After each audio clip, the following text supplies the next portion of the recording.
Alright, I'd like to take a minute to show you the Minifon P55 Protona Cold War espionage recorder. A small metal case wire recorder. In a preliminary video that I showed you, I showed you the wire, and there it is right there. Very thin wire on two spools.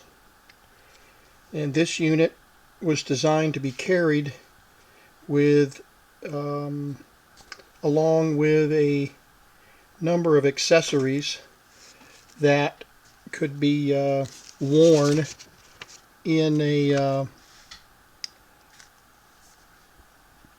inconspicuous way. The wristwatch, for example, that was a microphone, and lapel mic and some other things. And then it was also to be used for the office or business environment. These units sold for about 1,000 marks. I think that's correct. You can look that up if you want. But the unit that I have here came with an external speaker and a microphone slash speaker. So what we're going to do today is kind of assemble it. I didn't have, it has a 12-volt battery pack that runs the motor, a 30-volt battery that runs the tubes, the anode battery it's called, and a 1.5-volt battery that operates the filaments of the tubes. There are 3 micro tubes inside this little tiny tubes, about half the size of this battery. So they're very tiny vacuum tubes. No transistors, no solid state equipment. So I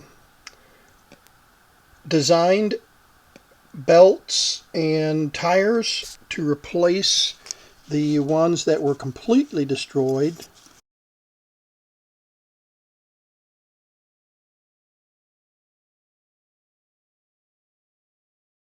And my son catted these, and I installed them on in the drive unit and replaced a couple of other broken plastic pieces that had dissolved over time. So let's put the batteries. Here's the battery that I 3D printed with a case for the battery. This is a LiPo battery, 850 milliamp, 11.2 volt LiPo that I've stuck and created a little case for. And then it's rechargeable, of course, so I can disconnect the connectors here and recharge it on the LiPo charger. I found this original battery cover and printed this out, the English version, for this battery pack. And so this just sits right down inside the unit, just like that. And then the 30-volt battery, we have to pay attention to the polarity. The 30-volt anode battery sits in there.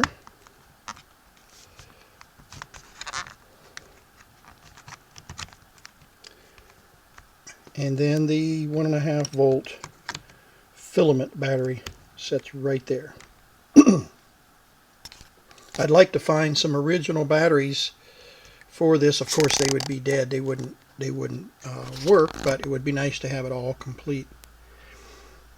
I've only seen 2 others of these units available online, and they're quite expensive if they're working.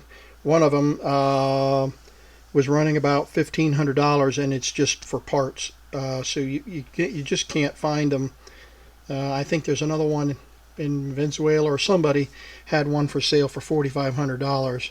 and it was working like this one. So what we're going to do is illustrate the functionality. There's the rewind function, and play, and then record, of course, works the same way. And then there's a volume control here, and there's an end of tape light, so when you get to the end of the tape, the wire, excuse me, a little red light comes on here. All right, let's do a little recording, and we'll take the microphone and set it down here on the bench, and we'll plug it in to the unit.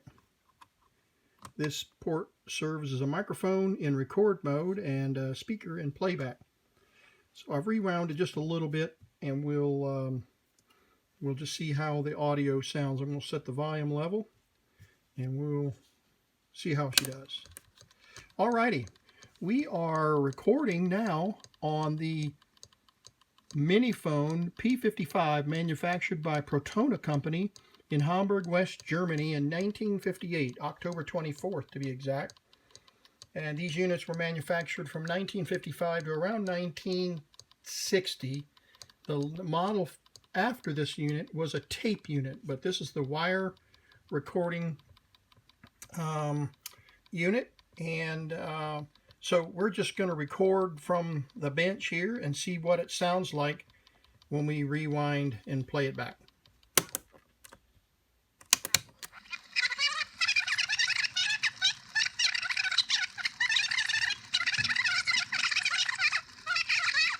Let's play it through the amplified speaker and see if we get any better sound. 60. The model after this unit was a tape unit, but this is the wire recording unit, and so we're just going to record from the bench here and see what it sounds like when we rewind and play it back. Hard to find and quite expensive. Okay, well, there we go. Little pitch issue there.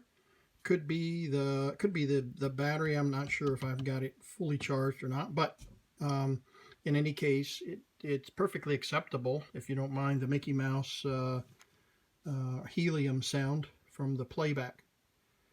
So let's record a little segment of music.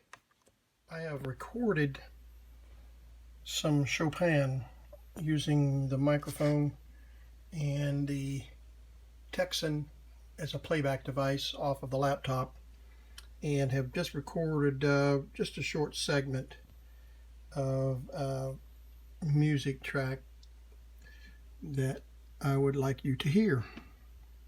I won't play the entire thing, but I'll let you hear it.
So there you have it. Not bad for 61-year-old recording technology.